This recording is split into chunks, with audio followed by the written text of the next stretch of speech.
Nah, Dewa sudah kembali lagi, kita masih lanjutin lagi obrolannya. Kalau tadi di dalam mobil, sekarang kita bisa lihat ya suasananya rame banget. Di sini nih bukan nontonin Bang Dul, bukan, tapi sekalian makan siang, sekalian juga kayaknya nanya-nanya mungkin ya kebutuhan dari masyarakat apa, kekurangannya apa yang harus diperbaiki kayak gitu nggak sih? Ya kadang-kadang memang di setiap saya makan atau bertemu pasti ada diskusi dengan masyarakat. Ya.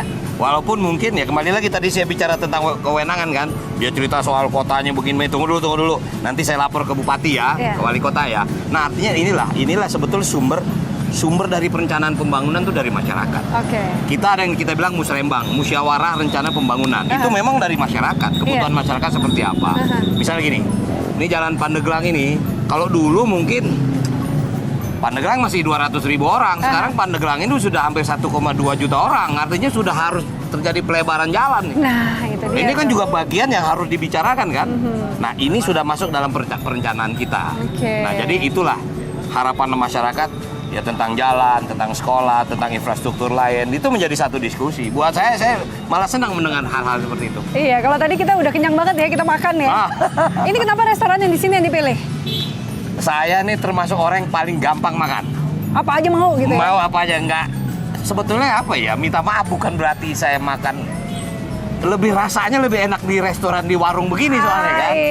Jadi kalau makan kita terus arangnya kegigit enak gitu. Enak ya. Sekarang asapnya lewat kita juga. Itu baunya masih enak gitu kan. Gitu. Aku rata-rata bukan apa ya, bukan merendahkan untuk. Aku lebih seneng makanan kampung. Kue juga kue kampung, jangan kamu kasih Black Forest, saya nggak suka. Angguran kasih saya ketimus gitu. Ketimus enak pisan enak, ya. Enak, beli betul, langsung dari pasar, anget-anget. Betul, udah gitu kebiasaan kan? kayak gitulah. Ya, apalagi saya kalau di mobil tuh rengginang masih ada gitu kan. Nah itu hal-hal seperti itu membuat apa ya? Nggak bisa saya lepaskan. Gitu. Itu udah darah daging lah udah ya. Darah dari dulu begitu. Ya namanya supir oplet ya makannya di pinggir jalan kan. Supir oplet tetap baliknya ke oplet lagi. Cuman kalau kita juga udah ngomongin soal keluarga, gimana sih kan pasti ada was-wasnya gitu ya. Aduh terjun ke dunia politik nih, jangan-jangan ada yang ngejegal nih. Aduh jangan-jangan dijadiin korban ini nih. Gimana dukungan mereka? Dalam hidup ada yang suka, ada yang tidak suka biasa. Ya. Kalau dukungan mereka dari dunia film juga begitu, ada isu, ada fitnah, ada segala macam lah.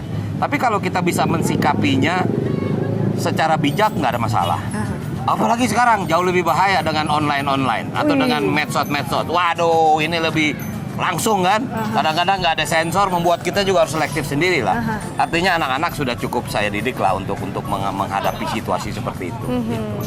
Yang unik juga dulu kan, yang pertama ya, yang pernah terkena kasus narkoba juga kan? Ya, betul. Nah ini kan artinya sempat ada lah, orang pasti mikirnya, didik anaknya juga bisa, pasti ada yang ngomong kayak gitu. Nggak akan semua manusia sempurna, tidak ada. Bahkan anak saya anterin ke penjara. Dan itu konsekuensi sebuah kesalahan. Kenapa harus kita tutupi? Dan sebetulnya banyaklah semua pejabat punya hal yang sama. Makanya saya bilang buat apa? Yang paling pahit, 2 anak ini bukan anak saya, anak angkat saya. Dan saya bicara apa adanya. Buat apa saya tutupi? Satu saat saya mati, pasti sejarah saya akan dibaca lagi. Nah itu bagian yang harus saya buka gitu. Untuk apa saya tutupi? Terserah orang mau suka atau tidak. Itu sebuah konsekuensi pilihan. Balik lagi transparansi. Tergantung niat berarti. Itu aja. Tinggal itu aja. Gimana caranya untuk membuat gini? Kan sekarang Banten juga dikenalnya negatif gitu kan ya. Untuk bisa mengembalikan itu deh, optimisnya tuh kembali lagi, semangatnya tuh kembali lagi. Itu kan juga butuh PR. Apa yang udah disiapin berarti? Kembali lagi saya merasa harus melalui sebuah kejujuran. Secara survei Banten ini 71% money politik. Bagi orang Banten politik uang itu biasa. Dan itu ada sebuah hal yang paling buruk. Saya harus sampaikan kepada masyarakat. Cukup, tidak boleh lagi hal seperti itu. Sehingga apa? Sekian belas tahun, apa yang dinikmati masyarakat? Nothing. Apa mau begini terus? Sebagian masyarakat sadar, sebagian masyarakat masih belum. Itu sebuah waktu. Satu saat mereka akan paham untuk apa berdemokrasi, untuk apa adanya pilkada. Walaupun sekarang jenuh. Agak jenuh loh. Kemarin kita pilkada baru 4 kabupaten kota. Tahun 2015, sekarang pilgub lagi kan. Nanti tahun 2000 pilkada lagi. Wah, itu bukan kegiatan yang juga ringan. Benar. Memberikan pemahaman kepada masyarakat. Gitu loh. Jadi inti utama adalah keterbukaan, kejujuran, transparansi, bicara, sosialisasi. Saya udah nggak mau lagi, misalnya ada sesuatu industri yang mau dibangun, tiba-tiba masyarakat marah. Kenapa masyarakat marah begitu saya tanya, ternyata mereka dibohongin. Oh, no. Udah nggak boleh lagi hal seperti itu. Jangan terjadi lagi yang Nggak boleh lagi seperti itu. Oke. Gitu. Nah ini berarti kalau udah ngomongin soal ya itu tadi ya, pernah jenuh ya kan, lelah, gemes gitu. Biasanya yang paling bikin gemes apa sih? Kalau untuk Bang Rano sendiri? Apa ya? Yang ngegemesin banget nih kalau lagi ngebangun Banten. Apa ya? Tapi saya anggap itu bagian dari sebuah keadaan yang memang harus saya pahami. Iya. Kembali lagi supaya kamu tahu nih, ini disparitas perbedaan utara selatan ini sangat terlihat jelas. Saya katakan tadi di mobil kan, begitu Anda lihat Tangerang Raya, Anda sudah lihat ini sebuah kota metropolitan baru. Tapi Anda begini di sini, jomplang sekali. Gapnya kan? terasa. Gapnya terasa. Nah ini harus saya angkat. Pertama kali yang saya siapkan adalah masyarakat. Yang diangkat belum tentu siap juga dinamakan. Belum tentu, artinya apa? Masyarakat harus kita siapkan dulu.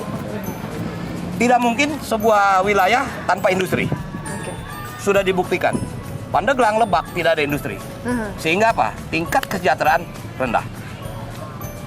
Kesempatan bekerja anak-anak semua di sini rata-rata larinya keluar. Nah nanti saya bilang kalau ada tol ini, Kabupaten Pandeglang, Lebak ini akan naik ini.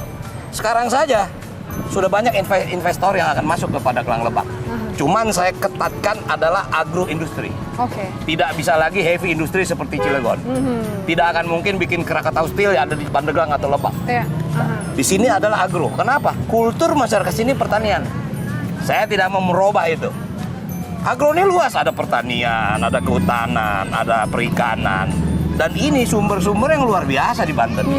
Gitu loh. Menarik ya Pak ya? Sangat menarik. Wah udah selesai, udah kenyang ngobrolnya, udah ditontonin banyak orang. Habis gini kita berarti langsung jalan-jalan ya? Kita jalan-jalan ke alun-alun supaya kamu bisa lihat keindahan Pandeglang juga. Jangan cuma lihat yang sederhana, ada mewah. Nanti kamu bisa lihat ada badak, ya kita bikin patung. Tapi kita juga akan belusukan. Belusukan, Ya, saya mau belusukan dulu. Kita juga mau belusukan, kita akan lihat ke apa sih berarti pasar-pasar gitu? Pasar-pasar. Karena gubernur itu ketua tim TPID, tim pengendali inflasi daerah. Saya harus tahu harga cabai, harga bawang, harga daging, harga kentang. Semua harus tahu. Harus tahu. Ya. Oke. Kita harus bisa tekan itu loh. Langsung kita lanjutkan perjalanan ini, jangan kemana-mana, tetap bersama kami Adewit, Bapak Rano Karno. Oke.